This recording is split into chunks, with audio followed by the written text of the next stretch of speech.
Welcome to A New Lens with CommonGood Capital, where we talk with investors, RIAs, fund managers, and philanthropists about their experiences within the different impact investing themes, as well as explore the power of stewardship and capital. I'm your host, Jeff Shafer. I'm here with Lynette, and I'm going to say Lynette Cox, but I want you to pronounce your full name just so I make sure I got it. Khalfani-Cox. You got it. Khalfani. And what does Khalfani mean, and where's that from? It's a Swahili name. And it was for my first marriage. My husband had a Swahili name. He was African American, but he actually changed his last name to Khalfani. But the more important part now that I'm remarried is that part.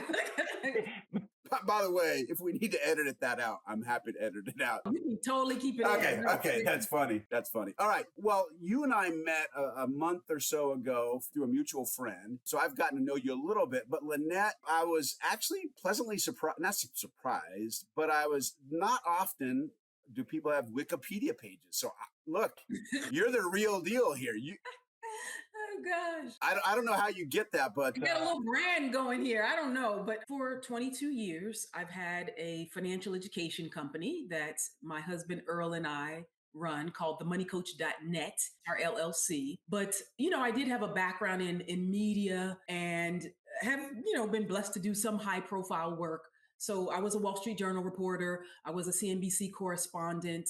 And again, for the past 22 years, I've had this financial education company and my own personal brand, tied, of course, with my professional work that I do, is called The Money Coach. So everybody knows me as The Money Coach because I teach people across the country and now increasingly across the world about personal finances, about just improving their money management skills in some capacity, whether that's talking about investing, retirement planning, managing credit and debt, saving for your kids' college education or whatever. In the course of my work for the past couple of decades, I've done a number of things, become a New York Times bestselling author, been on, 1,000+ TV shows, got interviewed by Oprah, just whatever. Those things thus led to the wiki page, I think but honestly, the best title, the best roles that I have are wife and mom, a devoted sister. I like to think I'm a good daughter. I hope if my mom is listening. But, we've had the career successes, the career setbacks and failures, but a number of wins that they only highlight the good things, the wins on something like Wikipedia. You just did a great high level intro. So why don't we take a few minutes and weave together some of those things that you just talked about, but start with where did you grow up? Where did you go to school? And then at that point, then kind of weave us through your career into what you're doing today. And I might jump in and ask questions along the way. So my parents were both from New York. My dad from Harlem. My dad was a shoe shine man from Harlem. My mom was raised in the Bronx. They also lived in Brooklyn at one point. My parents never went to college. My dad, was in the military, but then got out and, he certainly didn't get the benefit of, say, a GI Bill to go, say, live in, Levittown in New York or something and get a mortgage underwritten or anything like that. So my parents were quite low income to moderate income. But long story short, my dad actually decided that he wanted to become an actor, of all things. He moved from New York to Los Angeles. And so and my parents had 5 daughters together when they were married. I was actually raised in Los Angeles. Even though I was born in New York, I was 1 year old or so when my parents moved to Los Angeles, California.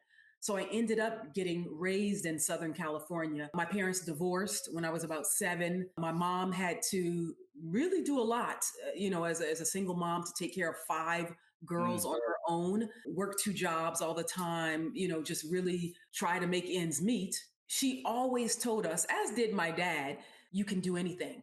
You can be anything, work hard, put your best effort forth, and you can do anything. And so because both of our parents instilled that kind of ethos and philosophy in us, we did, all 5 of us. We all sort of statistically at least defied the odds. So we had 5 African-American girls who were really the product of a single home, a single mom, who did all go to college. And then 3 of us went on and got our graduate degrees. The same 3 of us became business owners. So I went to University of California, Irvine undergrad. That's where I got my bachelor's degree in English. And then I went to grad school at USC in Los Angeles, and that's where I got my master's in journalism, in broadcast journalism specifically. But I had a kind of a tripartite curriculum there with print journalism, broadcast journalism, and learning a bit about PR as well, which I had no idea at the time, but it would serve me well in what I'm doing now as an entrepreneur. But I'm sharing all that to say, basically, definitely was not born with a silver spoon in my mouth by any stretch of the imagination. And honestly, a lot of, sort of how I grew up, because my mother was on public assistance, we had food stamps. There were times when the lights were disconnected. There were times when we moved around from one apartment to another. My mother reminded me when I was an adult of a time when we were what we call now squatting. Essentially, like she could not afford to pay, but there was nobody around. So she had us there in an apartment just existing, really. And so it was tough. Economically, it definitely was tough growing up. I grew up in an era of busing in Southern California. I don't know if the rest of the country all had this, but certainly in Southern California, LAUSD, the Los Angeles Unified School District, essentially they would put on school buses, kids in, lower income, predominantly communities of color, mostly Black and Latino, some Asian as well, but for the most part, predominantly Black and Latino students, and bus us to wealthy, predominantly white neighborhoods. And so, yeah, I grew up and I saw two worlds. I saw my life and my existence in my neighborhood where everybody lived in an apartment. And in my family, we had a 2-bedroom apartment my entire life until I was a young adult. My mom was in 1 bedroom, the 5 of us girls in another bedroom, literally 2 sets of bunk beds, if you can picture that. So my sister Cheryl on the top bunk bed, my sister Debbie on the bottom bunk bed, then another bunk bed set, my sister Denise at the top bunk bed on that one, and me and my sister Hope, the young. I can do math, so I was waiting for the two. Where was the double up? So you were one of the double ups. It was me and my sister Hope, the last two. I'm number 4 and Hope was number 5 among us 5 girls. So yeah, all of us in 1 bedroom and my mom in the other bedroom. I'm just sort of painting a picture here that this is how it was like growing up in Los Angeles. But I saw another world where when I was bused, I went to Brentwood, California. I went to Pacific Palisades, California.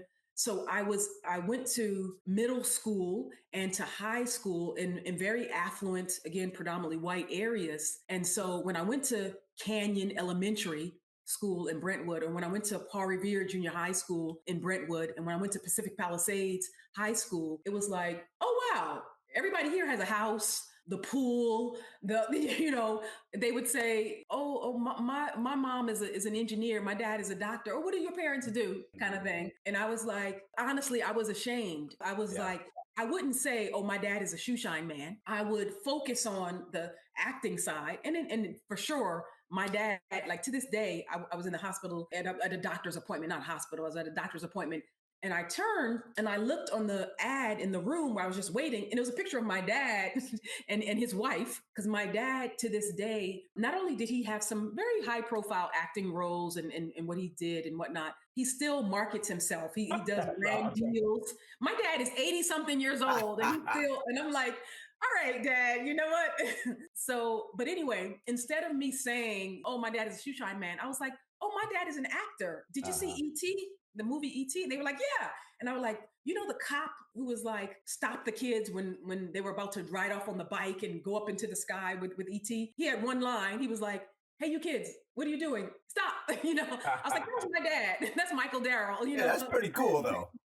It was pretty cool. So, I'm getting into a little of the backstory here. Well, can I stop you for 1 second? So you grew up with a mom and dad who said you can do anything. I'm assuming the implied, and maybe they said, is they believe in you as well. I'm assuming that. And so how much of who you are today are the words of your mom and dad? And how much of who you are today is being able to see a vision of what could be because of what you just described to us? For me, both elements are enormously important in terms of the person that I've become.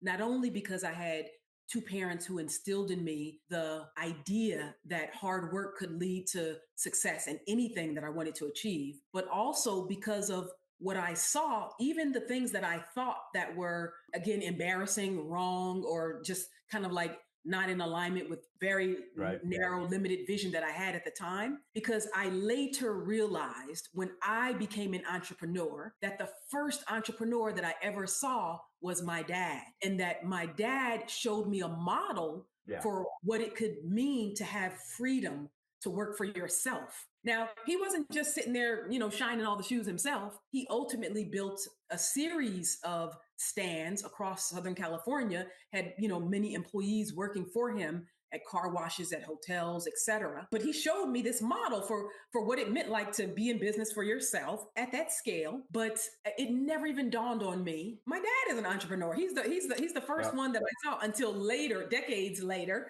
right? So I think seeing that model in action and understanding my dad's insistence, all honest work is good work. And that it does not matter if you are a street sweeper, a laundry cleaner, a shoe shine person, a CEO, an engineer, a teacher. If you put your heart and soul into it and your passion into it and you work hard at it and you do right by people, that makes you great at what you do. It's kind of like when Martin Luther King Jr. said, we can all be great because we can all serve, right?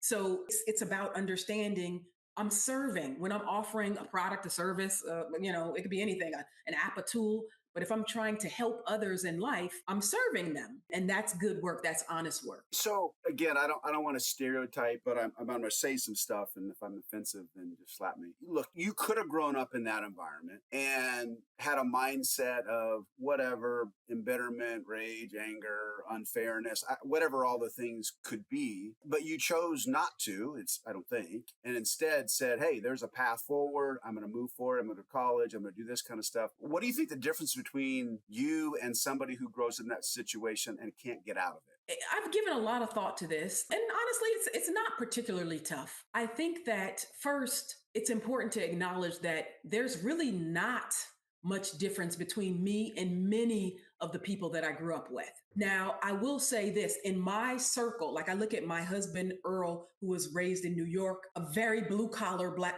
background, a very stable kind of home environment, but a different one, mostly raised by his grandparents, but a different type of upbringing. Most of his friends and younger colleagues were blue collar. They worked for city transportation, cops, firefighters, things like that. Almost nobody I knew and grew up with in Los Angeles fit that mold. Pretty much everybody I knew went to college. Everybody became doctors, became entrepreneurs, became nurses, became teachers, did something in the professional space. We certainly had people who fell between the cracks. We certainly had people who didn't aspire to, whether it's business ownership or something else. They did their roles and did them very well. Some of us did perhaps more high profile careers than others. Some did perhaps more lucrative careers than others. But generally speaking, honestly, there's not much difference between me and other people. Now, where I see like a big gap, where say somebody didn't go to college, where someone didn't, I won't even say assimilate, but sort of didn't integrate into society in a way that they became like a productive member of society, air quotes being used here.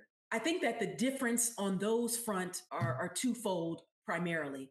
One, it was the people in their lives, whether or not they had parental guidance, sometimes two parents, or just a family structure, or close friends or mentors or teachers, somebody who could put them on the right track.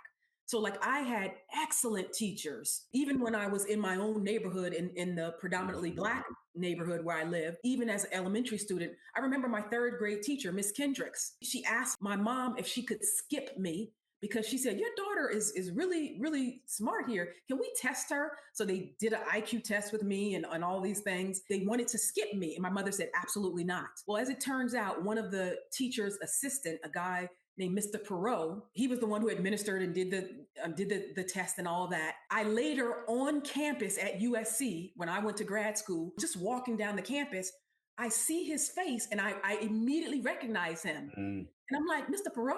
And he said, Lynette. And I think he might have called my maiden name. And I said, yes. And I could not believe it. But there he was on the campus at USC. I mean, wow. Talk about a full circle, On the one hand, it's the people. It's the structure in your life, and it's the resources, because your network is absolutely a resource, obviously, as you know. It's who's your circle, who's in your sphere of influence, who's influencing you. And so perhaps some did not have that. And all of my sisters were like go-getters, and were, my sisters above me were like, when I was an undergrad, I was so ready to get out of college. They were like, a BA is a dime a dozen. You have to get a graduate degree. And I was like, are you kidding me? No, I'm done. This is enough. They encouraged and insisted that I go to grad school. And of course, they were right. Separately, the other thing that distinguishes us is systemic barriers that some of us have faced and that we've encountered and dealt with in different ways that others might not have been able to overcome or kind of surmount those barriers. So I absolutely believe in like individual responsibility and the idea that nobody owes you anything. You have to hustle hard. You have to work. You have to put your grind in here, right? But at the same time, I also fully recognize that in the system that we live in, this capitalistic system that I've completely taken advantage of and love and leverage, the system provides barriers and boosts. So depending on where you are, a talented person, somebody like me, might be seen a little bit more. They might say, look at that smart young lady. I'm going to give her more opportunity. I'm going to give her access. I'm going to open up my network. I'm going to provide funding and whatever. But I might have been given a boost, whereas some other people might have been hit with a barrier or had some kind of a systemic barrier erected that they couldn't get beyond. So I love the way you said that, and we did not prep for this. I think I've told you this, that we've talked about this. I have a deep passion for men and women who've been incarcerated, and what's a couple things. One, the family unit, and whether it's whatever exactly that family unit looks like. At one level, I don't care, but it's having a family unit of some sort is just totally blown up today in a lot of cases. And in fact, what I see is now, after these men and women get released, full transparency, everybody knows it's more men, because there's more men in prison. What you're literally trying to do is fix or repair damages of what the family unit should have been doing all along. And then, of course, the prison system clearly didn't help. That's one thing. But then the other thing you said that is so critical, and I've said the exact same thing, and I don't want to get political, but just for the sake of this discussion, you gave an answer that the far right would give and a far left would give, which is pull up your bootstraps. That's kind of the far right. And yet there's truth to that. And then on the far left is like, it's the system, and there's truth to that. And so to me, I'm always like, look, it's both. You absolutely have to do both.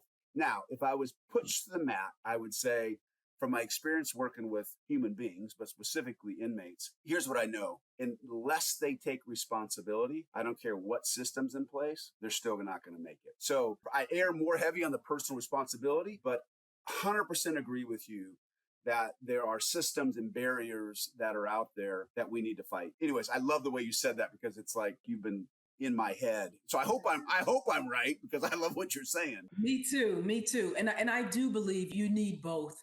And yes, it's like intrinsic motivation. I was talking to my husband about just exercise, for example. So we have we're going back to Africa at the end of October. And I told him, because this is our 4th trip to Africa this year. I put on a couple of pounds eating through, not only Africa, but Europe and in Jamaica and Mexico. We've spent a lot of time traveling the last year. Again, we're empty nesters, and we're like, yes, this is what we did for 20 years to get these kids out the nest. And now we're enjoying ourselves. So I told him, I said, nope, I want to go back. I got a couple pounds to lose. I want to be the same. When I went to Rwanda in February, I want to be right back at that same weight, And so he was like, and he knows that I love to walk. We walk by the lake of our house and all that. And he said, okay, yeah, I'm going to also do it with you, because same for me. But he didn't. The truth is that he didn't. I said to him, when I'm popping up out of the bed and I'm like, I have to go, I'm going to do my walk, because at the end of the day, I have to take personal responsibility. He can't go left, right, left, right, left, right for me and move my legs. And I can't blame the system of marriage that, oh, my husband didn't do it, or he was saying, oh, let's cuddle in the bed longer, or here, let's eat these potato chips, or whatever, I don't know. But just the idea is that I have to take personal responsibility. I have to say, this is on me, and only I can do this. And if I start And if I take that initiative first, then the rest of things will fall into place, or at least that's my hope and expectation. So I totally hear you on that. Yeah. And I do believe in accountability and in personal responsibility first. I know it's harder, easier. Again, I know that for some people, the systemic barriers get removed, kind of like if they set themselves up for success. Like in my kitchen, I don't bring junk food in the kitchen. I don't bring it in the house. And that's one way I don't have to struggle with willpower issues, because cookies are not quickly available to me because they're not here. They're not in my house. It's that kind of thinking, like, and some can do that a little bit more than others. Yeah, and I really see it. I mean, this is true whether you're incarcerated or not. It's so dramatic in prison where when the individual finally surrenders and finally says, you know what, I'm going to not make excuses, breakthroughs happen. It's to your point. There's still the same system is in place. Again, doesn't mean that it's going to be easy, but I see change all the time. And in fact, I think one of the reasons why I think why God planted that into my heart is I get inspired I love seeing people change, progress, and whatnot. And so when you go into a prison system, eventually the illusion comes off their eyes that what I've done doesn't work.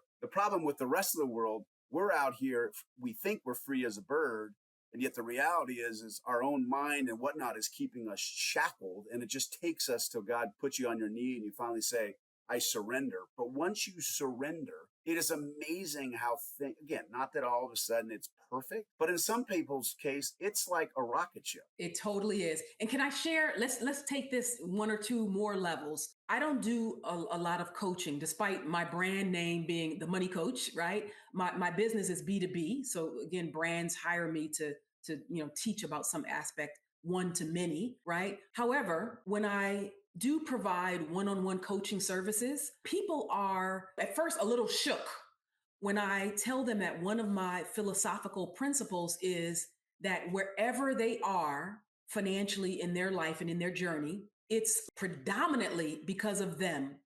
It's because of what they've done or what they failed to do. Now, I have to let some people sit with that for a while. I get it. A whole process, right? But the idea of someone saying, my ex-spouse, the reason I'm in debt is he bled me dry. He ruined my credit. My boss is a cheapskate. They won't pay me enough. My colleagues sabotage me on the job. The system won't let me get ahead. When you're constantly pointing outward and you're blaming the world and everybody else for everything that's going wrong with what's going on in your life, you're doing a number of things that are hurting you personally, emotionally, and financially. One is you're giving away your power. You're basically saying this person has the power over me to direct and to control my fate. I don't like that personally. I don't like anybody to control. I want my freedom. The second thing that you're doing is you're abdicating responsibility. You're putting yourself in a position where it's not up to me because it's the system. I'm just a little ping pong ball being moved about here, there, and everywhere. It's like, whoa. No, you have more control over this than you think. Why are you just abdicating any kind of personal responsibility and you don't have any say-so in this, right? And three is when you finally do accept responsibility for all of it, for saying, I'm here because this is what I've done. If I'm in debt, it's because I had a shopping problem. I was a people pleaser. I tried to buy gifts and buy love. I didn't put a close eye on my finances. Or if I made poor investments. I gambled too much. I risked too much. I didn't take the time to be prudent and thoughtful and judicious about where I allocated capital. All of those things, whatever your situation is, then you can learn and do better for the next time. So if you constantly blame everybody else, then you, by definition, you avoid that level of reflection and self-awareness that is crucial for growth. Again, I have to sometimes let people sit with it for a while. Yeah. Because sometimes people be like, well, do you think I asked for my husband to come home one day and to say, I'm leaving you for a younger woman? Like, how is that my fault or whatever? And I'm like, no. That's not what I'm saying. But I'm saying, were there any things that you did that contributed to whatever is going on that has a financial angle tied into it? And then when people really kind of sit with it for a while, they might see that they were enablers. They might see that they were aloof, checked out, didn't keep their eye on the ball for different things, a whole set of things that they did or that they failed to do. When somebody shows me that an emergency or a crisis, it was a tornado, a hurricane blew my house away, and now I'm destitute, or it's a fire or something. Do I think that they caused Mother Nature's wrath? Of course not. But I will say is, did you fail to have protection in place? Mm-hmm. Did you think about having insurance?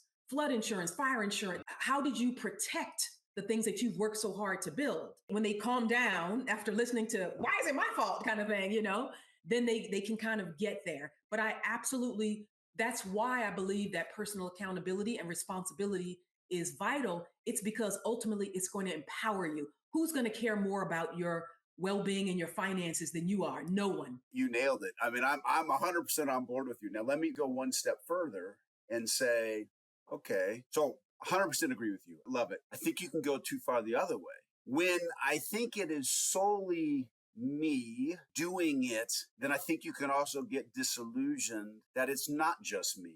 There are others around me who are helping me. There is, I believe, in a higher power. There's God. And so how do you dialogue that scenario when you get the narcissist who's going, it's just me? I don't take any credit. I mean, I've got a great brain. And you're like, yeah, but somebody created that brain. Somebody gave you the ability to learn. So I'm curious how you answer that, or when you come across that scenario. So great point, because we can be deluded as people, right? One of my favorite verses in the Bible is Philippians 4:13, I think it is. Philippians for sure. I can do all things through Christ who strengthens me. I might be off with the verse with chapter and verse, but I think you're right. But I know the language. I can do all things through Christ who strengthens me. I love, love, love this verse. The reason I love it is it's like, if you break it down, it's saying I have the ability. I can, not I can't. Because so many times people say, well, I can't do that, or that won't work, or it's saying, no, I can. And it's saying I can do. That's about action, right? That's doing is not yak, yak, yak, yak, yak. It's not talking. It's saying I can be about it. I can actually take steps. I can take action steps, right? I can do all things. All is a really big word. It's not some things. It's not these things that I think I might be able to do. It's like literally everything. I can do all things through Christ. So in the entire sentence there, I think that's probably the last two words, these two words right here, through Christ.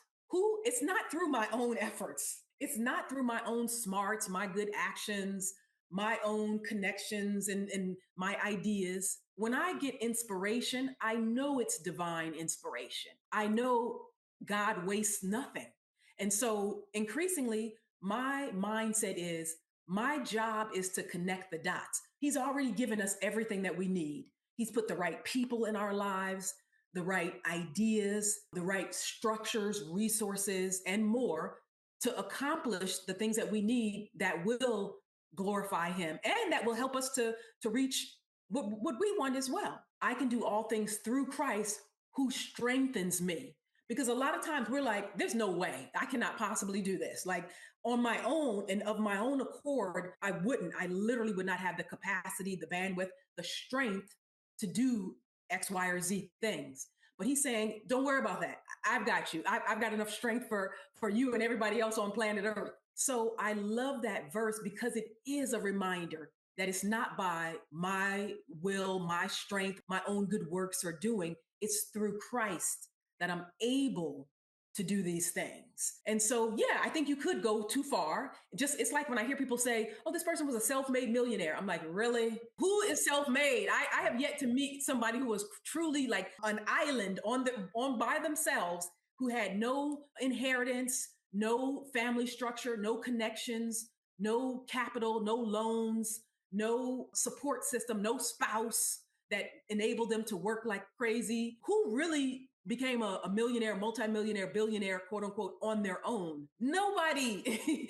So yeah, we can deal and put the ego in check as well and recognize the balance that's important there. And to know that even as you're considering personal accountability, the level with which you have to approach a task or a challenge or a goal, to give it your best and your hardest effort, but that really it's not just about you. And it never has been and never will. I tell you what, I don't know if we're in a counseling session, if we're in church. Let me tell you a secret. You should be on TV. You need your own financial network. You need to be a podcaster. No, wow, your clarity, your precision of words and how you describe that is beautiful. And what's interesting is when you speak with that level of clarity and simplicity, it actually is very easy. It's hard to do, but it's not complex. Straightforward. It's straightforward. And yet we all want to put these qualifiers and, well, what about this? And I do that too. What about that? And it's like, yeah, but if you focus on this core stuff you just said, you're going to be in a pretty good spot. I mean, look, life still has challenges. Stuff still happens. That was good. That was really good. So let me jump ahead. One of the questions I love asking is, and we haven't gotten all your story, but I'm sure through this we will. How would you best describe who you are in the context of kind of where you're at in your life journey? I think that I'm definitely at an inflection point where my husband and I both are in a massive transition and transformation that is beyond glorious. It is so nurturing, so satisfying. So we're like in our happy zone and we feel like we're just being 10x'd every level. Spiritually, our connection with one another, our relationship with our kids. We have a new grandchild. Our business is thriving. It's just like, wow. It's almost as if all the blessings have just come together at once. And so we're enormously grateful. And we recognize the blessing. We pray Thanksgiving prayers to say, thank you, because I don't deserve it. But it's wonderful in so many ways. So I'll share a couple of things with you. So I shared that, we're empty nesters now. So a year ago, our youngest daughter, Alexis, went off to college. Our two older kids have already graduated from college. And Alexis is a sophomore, crushing it in school, doing extremely well, very happy. Yeah, again, all three of our kids, happy, healthy, normal, adjusted, good people. And so above everything, Earl and I, we're like, we won. Mm-hmm. We won at life. Our mission, I want to live decades and decades more, obviously. Right.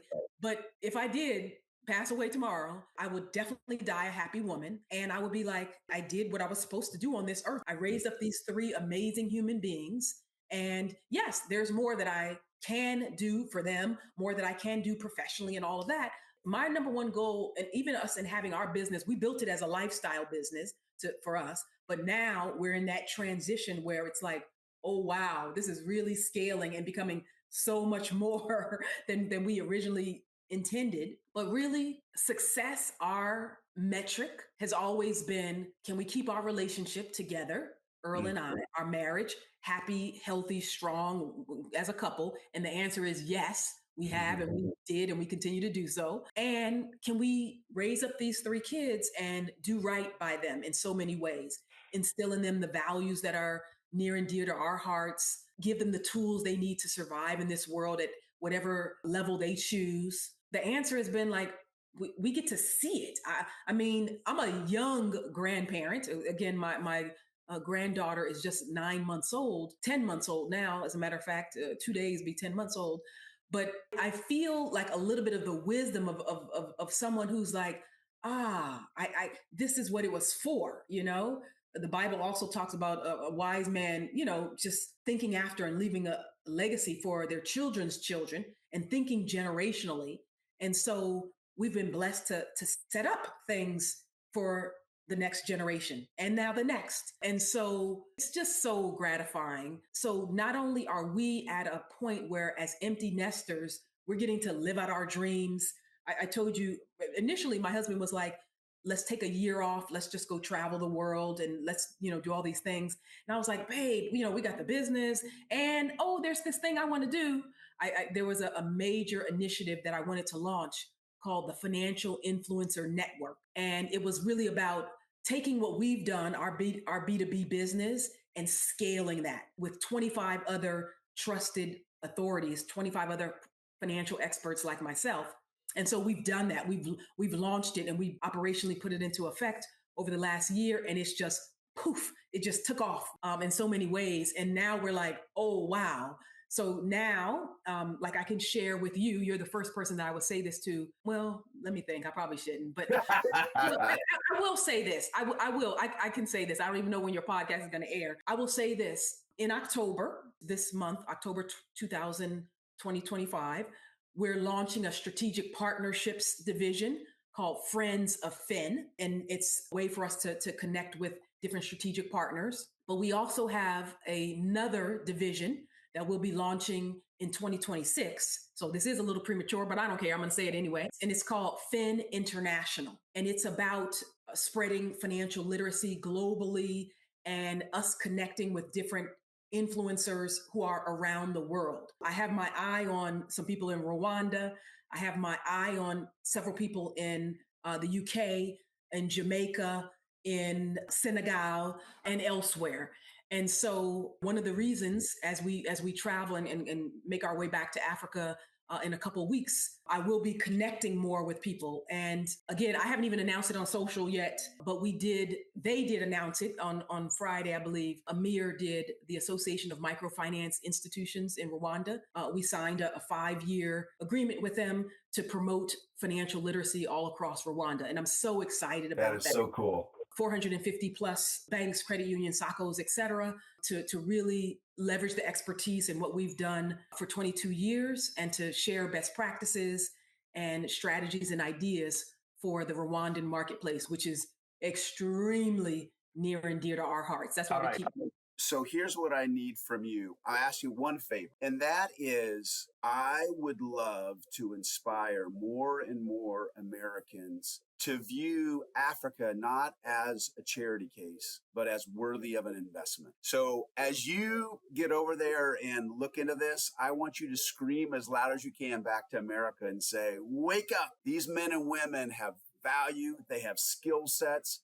And they are worthy to be invested in. They are absolutely worthy. And honestly, the investor misses out. You're not doing them a favor. You're actually shortchanging yourself or your investors because the opportunities are immense. We immediately saw, and this wasn't obviously, this is together, us going there together, but my first time going to Africa was more than 25 years ago. I went to South Africa. I shared with you that my ex-husband, he got his PhD from Penn and he went to University of Pretoria and he was over there for 6 months or so. And I went over there with him and got a chance to go to Durban, Tsitsikamma Bay, Umtata, Pretoria, all around the country and saw opportunity then, honestly, but even, of course, more now. And Rwanda, Kigali in particular, the capital there, just teeming with opportunity. And the demographics are in place. If you don't know that there's 35 average age in so many countries, including in Rwanda, you think about what that trajectory means in terms of the consumer sector, investing opportunities, and more. You're just missing out. And you could be slow, Michael Saylor, and I don't want to go off into this, but Michael Saylor, the CEO of Strategy, MicroStrategy, obviously a Bitcoin enthusiast, and he has an expression. He says, everyone gets Bitcoin at the price that they deserve. That's a great line. It's basically like catch up, like mentally catch up. Like we've been proselytizing, telling you this for years and years. You could have had Bitcoin. You want to keep saying, oh, it's a Ponzi, it's a scam, okay, keep saying that while the rest of the world moves onto the blockchain and recognizes that Bitcoin is a store of value. You can argue and you can say whatever you want to say. You know what? When you get FOMO later, fear of missing out, and you say, oh, geez, Bitcoin is 300,000 per coin or per token, Don't say we didn't give you an opportunity when it was at 100 or when it was at 70 or when it was at 18,000. Oh my gosh. I'm Africa. Everybody gets Africa at the price they deserve, Oh my gosh, there's so many things there because we just crossed 126,000 on Bitcoin this weekend. Last I saw it was about 125,000. I'm in the financial world. I've been doing this for 27, 28 years. Everything in my being was saying, Bitcoin, don't do it. I don't know what it was. 5 years ago, 4 years ago, I finally am like, look, let me put some capital in there. And the reason why I said that is that I didn't put huge amounts back then. I have since put more, but I knew once I put my capital there, I'm going to follow it. and I'm going to learn about it. And so to me, the same thing is said about Africa. I put capital in Africa, my wife and I have. And honestly, when people push back, what I want to say is, I don't want to hear any excuses from you. I don't want to hear any of your arguments. Put some capital in and let's have an argument. But until you do, I kind of don't want to hear your opinion. I mean, I'm being a bit facetious. Oh, but I know what you're saying. Once you put your capital in there, then your heart goes there. Then you start to study it. And it doesn't mean you're always going to make money. But I tell you what, until you put capital, you just don't. I mean, look, before I was an entrepreneur, I didn't understand I was an executive at a very large company. We made lots of money. Let me tell you, fundamentally, there's a difference between getting an executive salary and all this kind of stuff. Then when you're an entrepreneur and you put your own capital in it, it's nothing you can get until you actually do it. Till you do it. That's right. There's a phenomena. I don't know. I forget what the expression is called in psychology or in economics, behavioral economics. This is the analogy that I would draw. If you go out and you buy I don't know, do you even like cars or what kind of car do you? I'm not a car guy. We'll put it like this. I'll just tell the example. We have a Subaru Ascent. Now, my husband studied like crazy. He did consumer research, consumer reports. He did all these things. He said, honey, here, this is the one that I want, because I left that up to him. I don't care at all about cars. He said, this is it. This is a great car. It's very reliable. It has all the things and blah, blah, blah, blah. So he said, let's buy a Subaru Ascent. I said, no problem. We bought the Subaru Ascent. First of all, we love this car, okay? There's no brand. I don't have anything to do whatsoever with Subaru. I'm just telling you that I just love this car. It's amazing. But the second thing I'll say is, after we bought it, I noticed all the Subaru Ascents on the road. And I was like, oh, okay. So other people are like-minded who get it. And that's the same thing with your capital analogy. Yep. Like, yeah, put your money at stake. Because then you'll do your own research, your homework, you'll follow it more closely, and your eyes will be open to the possibilities. So I don't know what that's called in psychology. Yeah, I know. Yeah, there is a name, but let me, since you put a scripture out there, let me put my scripture on that one. Where your treasure is, therefore your heart will be. So what I'm trying to do in the impact investing world is I'm trying to inspire people to say, go invest in Africa, go invest in affordable housing, go invest in whatever, because your heart will follow. And so for me, impact investing there's two sides to this. One is we need capital flowing to these areas to make a difference